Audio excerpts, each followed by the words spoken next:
sebaik-baiknya makanan adalah makanan real, makanan beneran. Kayak biji-bijian beneran, daging ayam beneran, daging sapi beneran. Karena mereka mengandung gizi yang utuh. Contoh, dada ayam itu mengandung sekitar 23 gram protein.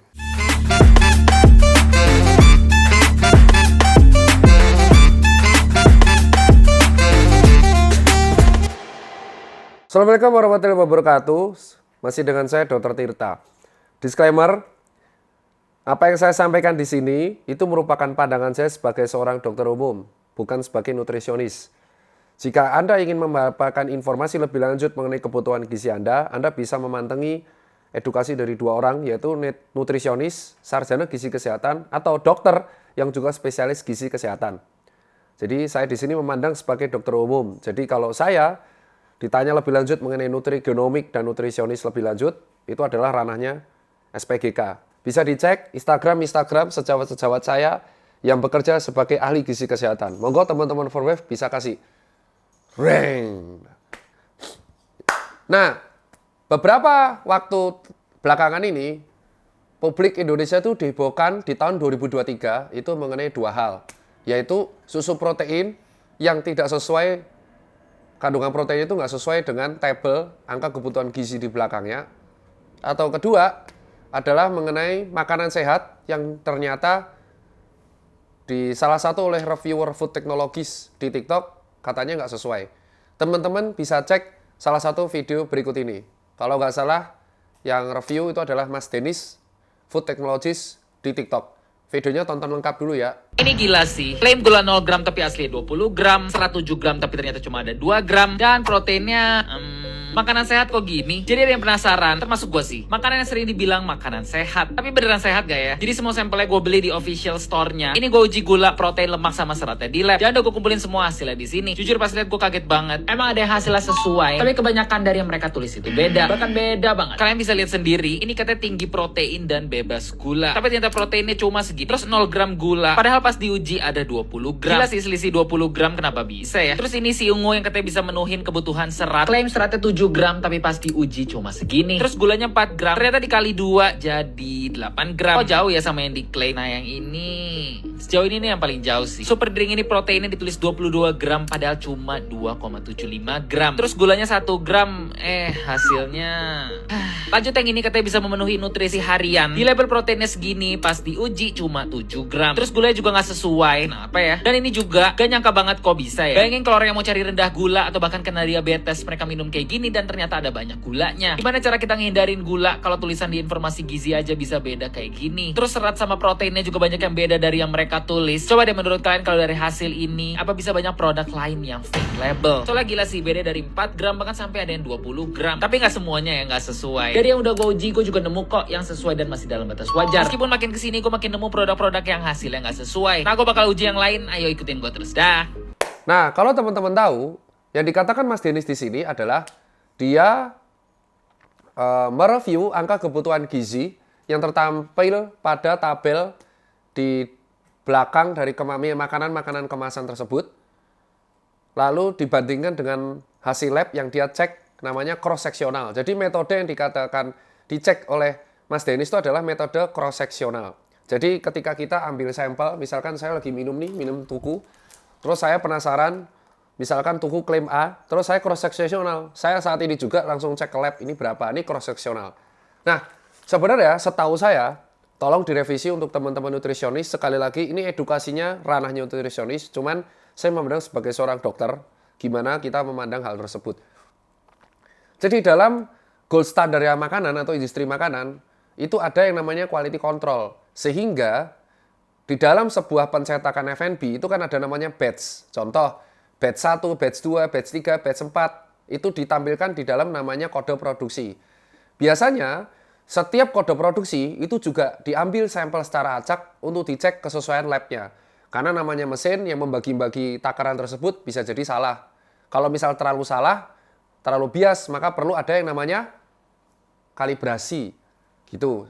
Bahkan sekelas alat-alat kedokteran aja itu perlu dikalibrasi. Nah, di dalam batch kita sudah ada patokan. Oh, berarti harus seperti ini nih. Oh, ternyata ada nih satu kemasan yang ternyata angka kebutuhan gizinya melenceng lumayan jauh. Berapa persen standar deviasinya. Sehingga kalau ternyata melenceng dari standar deviasi, maka batch tersebut harus diulang. Nah, yang dicek oleh Mas Dennis itu adalah cross sectional. Jadi ketika barang sampai ke customer, dicek, oh ternyata nggak sesuai. Nah, di dalam masyarakat, teman-teman harus tahu, itu adalah kebutuhan gizi, itu tergantung dari beberapa hal. Yang pertama adalah tergantung dari aktivitas fisik teman-teman. Jadi kalau aktivitas fisik teman-teman, itu lebih berat, maka kebutuhan kalori harianmu akan lebih besar dibandingkan yang orang biasa, yang mageran. Otomatis kalau orang yang aktivitas fisiknya itu gede dan intake kalorinya itu lebih sedikit dibandingkan orang yang mageran, maka dia akan lebih cenderung kurus. Karena si tubuh ini menggunakan cadangan energi, yaitu lemak di dalam tubuh, untuk menggunakan sebagai energi aktivitas fisiknya. Lain cerita kalau misal dia mager, tapi ternyata dia angka kebutuhan gizinya itu sebenarnya rendah, dan metabolismenya juga lambat karena magernya itu, tapi dia memakan makanan yang sangat banyak. Sehingga makanan-makanan yang sangat banyak ini menjadi cadangan energi di dalam tubuh si orang ini yang mager dan akhirnya menjadi gembrot. Bukan nyindir, tapi memang gitu metabolisnya. Nah, secara umum ya, nutrien itu dibagi menjadi dua, makronutrien dan mikronutrien. Beberapa komponen makro itu harusnya diterangkan nutrisionis ya. Itu teman-teman pasti tahu, kayak karbohidrat, lemak, dan protein. Ya, karbohidrat itu merupakan penyokong energi kita. Contoh, orangnya kuli bangunan. Kalau dia nggak makan karbo, itu dia nggak akan kuat bangun genteng 12 jam. Pingsan pasti setelah 2 jam. Makanya orang-orang kuli bangunan itu lebih tepatnya saya bilang, dia itu endurance-nya kuat, tapi angkat bebannya juga kuat. Kayak ibaratnya dia itu farmer walk, atau dia deadlift, kan ngangkat semen itu kan deadlift, sama squat tuh. Tapi 12 jam. Iya itu. Satu karung semen tuh 25-40 kilo. Nah, kau rasakan aja tuh berapa kali kalau 12 jam angkat-angkat. Wajar kan kalau atletis ada yang namanya porsi kuli. Karena banyak, mereka butuh karbo sangat banyak, bensinnya sangat banyak. Ada yang namanya protein. Protein ini merupakan zat pembangun tubuh. Detailnya sekali lagi ya, ini kamu cek konten-konten nutrisionis. Ini sebenarnya dilakukan Mas Dennis ini merupakan pencerah. Kenapa? Karena akhirnya masyarakat ngerti bahwa urusan gizi itu ada spesialisasinya. SPGK, ada sarjananya juga. GK, gizi kesehatan. Jangan semuanya kau tanya dokter. Kau pikir otakku ensiklopedia, ya kan? Segala hal ditanya ke aku. Nah, terus protein ini kebutuhannya bisa 63 gram per hari untuk laki-laki dewasa yang beratnya 60-an kilo. Jadi kebutuhan pada laki-laki dewasa itu sekitar 0,8 sampai 1 gram per kilogram berat badan. Makanya buat orang-orang yang angkat beban yang ingin meningkatkan massa otot, zat pembangun tubuh adalah protein. Makanya mereka mengatakan namanya surplus protein. Maka mereka mengkonsumsi makanan-makanan real yang mengandung protein. Real di sini adalah makanan real. Kayak contoh, bukan merek real food, bukan, tapi real food. Asu, ini merek ya? Bukan, real food tuh makanan beneran. Kayak ayam. Paham? Ayam kamu beli di pasar tuh namanya makanan beneran. Tapi ketika ayam tersebut sudah dicacah, diolah, itu menjadi proses food. Paham ya? Nah, kalau kata teman-teman nutrisionis, kembali lagi, ini edukasi nutrisionis, sebaik-baiknya makanan adalah makanan real, makanan beneran. Kayak biji-bijian beneran, daging ayam beneran, daging sapi beneran. Karena mereka mengandung gizi yang utuh. Contoh, dada ayam itu mengandung sekitar 23 gram protein. Terus, kambing, sapi juga mengandung daging protein. Nah, itu contoh buat teman-teman. Tapi ketika sudah diolah, kandungan proteinnya juga akan berbeda. Ketika sudah dimasak dan masaknya terlalu gosong, protein di dalamnya bisa rusak. Nah, itu juga buat teman-teman. Ada fat. Tubuh kita tuh masih butuh fat loh. Contoh, beberapa hormon dan enzim di dalam tubuh itu juga butuh fat. Kalau teman-teman nggak ada fat, ini yang mempertahankan kekenyalan kulit itu siapa? Pernah lihat orang fatnya under 5% karena dia binaraga? Wah, bro, itu senggol bacok. Moodnya jelek banget. Kenapa? Karena tubuh itu masih butuh fat. Makanya orang-orang bisa mempertahankan kadar fat di bawah 5%. Itu kalau kompetisi. Karena sangat tersiksa, bro, diet rendah fat itu. Nah, berikutnya ada yang namanya mikronutrien. Mikronutrien itu adalah komponen-komponen kayak vitamin dan mineral. Ya, vitamin dan mineral esensial. Kenapa disebut esensial? Karena tubuh belum bisa produksi sendiri. Ada juga yang bisa produksi sendiri, maka dipenuhi dengan kebutuhan dari eksternal. Ya. Contoh, teman-teman tahu klorida kan? Klorida kalau dikasih H+ jadinya asam klorid. Tapi ketika di dalam tubuh, klorin ditambah dengan natrium jadi NaCl. Itu tubuh butuh garam. Kalau teman-teman kekurangan elektrolit, misal dalam olahraga, yang terjadi kakinya jadi kram. Bisa disebut sebagai naik betis atau otot betis atau gastrocnemius yang kram. Biasa terjadi ketika naik gunung. Nah, kembali lagi ke dalam makanan kemasan. Karena berkembangnya zaman, di zaman dulu, orang desa itu pasti bilang mengatakan, dok, di zaman dulu orang desa tuh sehat-sehat. Betul? Betul. Karena di zaman dulu kan makanan kemasan belum sebanyak sekarang. Di zaman dulu orang desa tuh sehat karena makanannya selalu utuh. Jadi ya daging ayam utuh, sayur yang utuh, yang seger, tidak terkena polusi, tidak terkena pestisida, sehingga sehat. Makanan-makanan yang utuh ini itu akan meminimalisir terjadinya kontak dengan karsinogenik dan terjadinya zat-zat bahaya dan proteinnya itu utuh, vitaminnya utuh, mineralnya utuh. Nah, semakin proses food itu semakin banyak kandungan kalorinya, semakin banyak kalori yang non protein, terjadi dari karbo dan fat. Karena diolah. Makanya kalau ada yang bilang ayam frozen food sama ayam segar kandungan proteinnya bagus mana? Tepat. Ayam segar satunya dibakar, satunya ditumis atau di sop, betul. Sehat mana? Tepat. Pinter roti Daniel. Maka teman-teman kalau makan ayam lebih banyak harus sop atau rebus. Itu alasan kalau orang angkat beban daging ayam filenya itu biasa diapain? Di sop atau di minimal bumbu, begitu. Lah dok, kemarin ada yang kemarin masak daging sapi pakai paracetamol. Betul, betul. Efeknya paracetamol atau Bodrex, bisa disebut Bodrex. Jadi banyak orang tuh masak rendang pakai Bodrex biar dagingnya empuk. Kalau ditanya, betul nggak? Betul, karena efeknya Bodrex itu adalah NSAID. Dia merusak rantai protein juga pada rendang daging sapi. Nah, empuknya itu artinya rantai proteinnya udah, iya tepat. Jadi yang kamu makan pure fat sama karbo. Bagus. Makanya malah jadi, makanya sesuatu yang enak di lidah belum tentu cocok buat tubuh. That's it. Itu termasuk contoh proses food. Nah, perkara rendang proses food apa enggak, jangan tanya saya, tanya nutrisionis. Jadi, kita kan sekarang ada tren namanya healthy lifestyle. Betul? Jadi ada susu protein, ya kan? Ada minuman serat, makanan serat, terus ada namanya susu almond, ada susu kedelai, betul kan?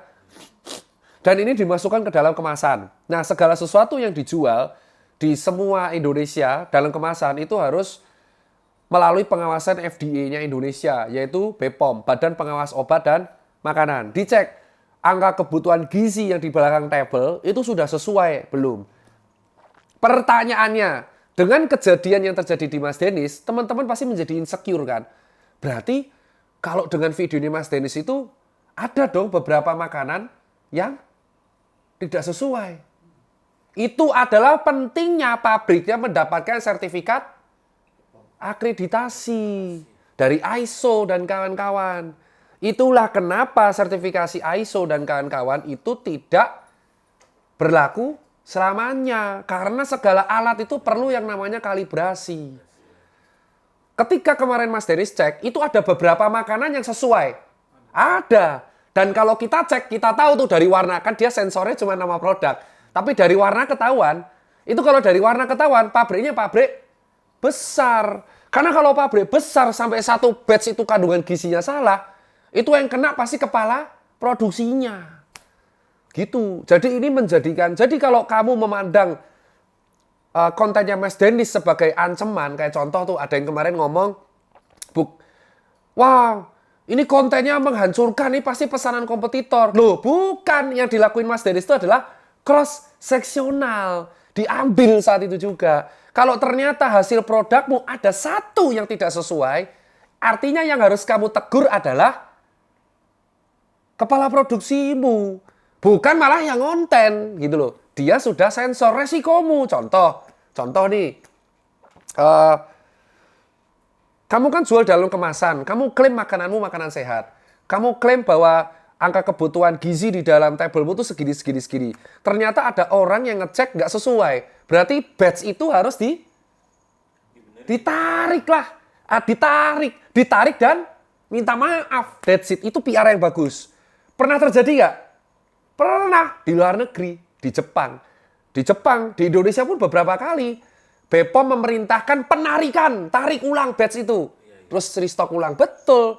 Jadi kalau kamu mendapatkan konten seperti ini, PR yang bagus adalah kamu harus menarik batch terkait, kan ada kode produksinya di awal, dan kamu meminta maaf untuk meningkatkan trust. Tapi kalau kamu suzon, wah ini pesanan kompetitor, itu yang terjadi adalah menjadi backlash, nggak bagus, karena kamu terkesan defend, kamu nuduh labnya lab pesanan. Nah, saya dulu skripsinya tentang kopi, Mas. Dan skripsi tentang kopi, sebut saja kopi yang saya teliti itu kopi Nescafe. Untuk 300 sampel. Sama semua, bro. Kandungannya. Saya meneliti 2 kopi Nescafe instan yang biasa dibandingkan dengan decaffeinated. Kandungannya tuh sama semua. 2 grup ya, maksudnya decaffeine sama. Itu bukti bahwa pabriknya sesuai. Nah, terus buat tips buat teman-teman adalah jika ingin membeli makanan yang nggak ke pasar, gimana dok? Saya nggak sempat ke pasar. Maka pilihlah makanan kemasan yang memang sudah kredibel. Cek ada lab sertifikasinya nggak? Labnya dari mana? Kalau memang brand tersebut, saya sudah cek lab loh. Labnya apa? Ya, labnya apa? Terus dicek apakah dia menampilkan labnya di mana? Apakah dia menampilkan hasilnya di media sosial? Karena kalau brand-brand gede biasanya menampilkan. Gitu. Terus nomor 2, hindari brand yang overclaim. Karena sebaik-baiknya brand, minuman makanan kemasan, ya paling bagus adalah makanan beneran, makanan utuh. Full grain food namanya. Nomor 3 adalah usahakan kritis. Cek dulu apakah dia terkenal karena testimoni atau memang sudah ada science base-nya. Dan yang nomor 4, ya pilih brand yang kredibel. Jadi masih banyak makanan-makanan kemasan yang sesuai dan mematuhi aturan. Karena memang ada akreditasinya, ada sertifikasinya, dan dicek. Gitu. Jadi ini adalah masukan bagus dari teman-teman food technologies. Dan jurusan food technologies sama nutrisionis itu berkesinambungan sama dokter. Karena sekarang ada tren yang namanya nutrigenomik. Apa tuh nutrigenomik? Bisa dicek for wave. Nanti kita akan bahas di vlog setelah ini. Jadi nutrigenomik penasaran aku, tapi pengen bahas, tapi nanti setelah ini. Nah, jadi food technologies ada itu banyak jurusannya. Salah satunya di UPH ada, IPB ada. Terus nutrisionis, dokter SPGK ada. Kerjanya ngapain dokter SPGK? Ya kamu pikir semua pasien yang makan di rumah sakit, yang menyiapkan makanan dan kebutuhan gizinya siapa?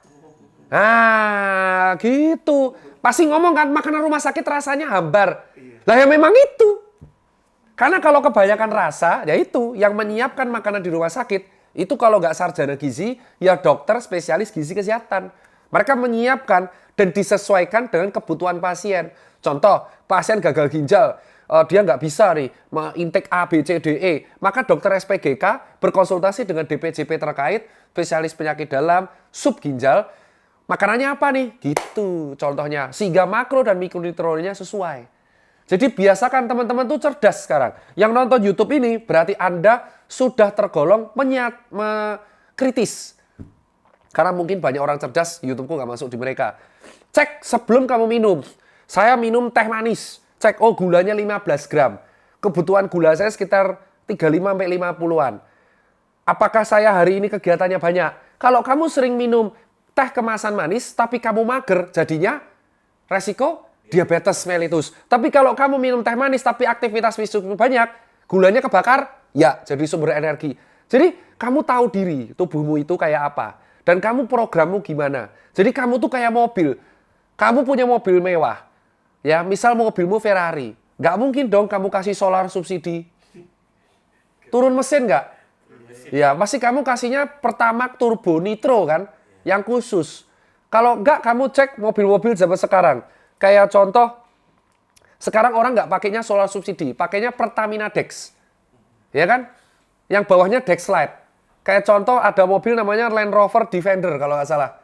Itu kalau nggak salah Pertamina Dex. Terus kalau diturunkan solar, turun mesin nggak? Nah, kamu aja motor deh. Kamu sekarang pilih Pertamax atau Pertalite? Nah, mau nggak kalau kamu buat motor aja memilih, masa buat tubuh nggak memilih? Ya kan, hidup cuma sekali, ya pilihlah makanan yang sesuai dengan aktivitas fisikmu dan selalu perhatikan angka kebutuhan gizi. Dan saya sangat mendukung konten-konten dari Mas Denis dan kawan-kawan ini. Karena contoh, dokter kan ngendorse juga energi gel bla bla bla. Oh nggak apa-apa, kalau ternyata di cross section ternyata nggak sesuai, maka dia harus berkewajiban menarik. Gitu, harus PR. Jadi jangan ngeles terus. Karena kadang kita tuh krisis minta maaf. Gitu loh. Kalau kita mengakui, itu akan mendapatkan respect. Oh, saya memperbaiki, saya tarik. Kalau misal diretur semua, rugi, betul nggak? Tapi trust customer percaya nggak? Wah, ditarik semua, harus diganti, bener nggak? That's it, bro, that's it.